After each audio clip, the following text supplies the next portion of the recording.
दर्शक बंधु अभिनेत्री वर्षा प्रियदर्शिनी घर को आसिले अनुभव महांती माँ पाद छुई मुंडिया मारिले अभिनेत्री वर्षा प्रियदर्शिनी।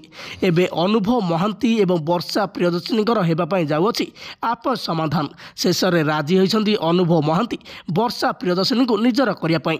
एवं सबू अनुभव एवं वर्षा प्रियदर्शिनी फैंस मानी आसी जाए गोटे बहुत बड़ खुशी खबर।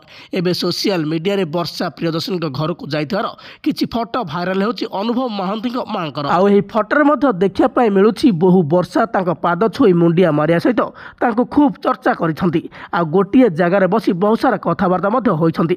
एमिति किछि फोटो सोशल मीडिया रे देखिया परे अनुभव एवं वर्षा फैंस माने बहुत खुशी थिया बेले से माने कहिसेंती एबे वर्षा एवं अनुभव खूब शीघ्र एकाठी हेबा पई जाउछंती आ उभयक मध्यरे आपस बुझाबणा होई सारिछि। वर्षा प्रियदर्शिनी एबे तांको सासु घर को जिबे बोली निष्पत्ति नै सारिछंती। तेबे एमिति एक खुशी खबर पाया परे एबे समस्त फैंस माने खुशी थिबा बेले आपण मानक आमे कहि रखुछु वर्षा प्रियदर्शिनी एवं अनुभव महांतीकर एमिति किछि भी आपस बुझाबणा होई नाही कि अनुभव महांती माँ वर्षा प्रियदर्शिनी घर को आसी नाहांती। यह हेउछि एक गुजब सोशल मीडिया रे किछि फोटो को एडिटिंग करी एमिति किछि पोस्ट करा जायछि।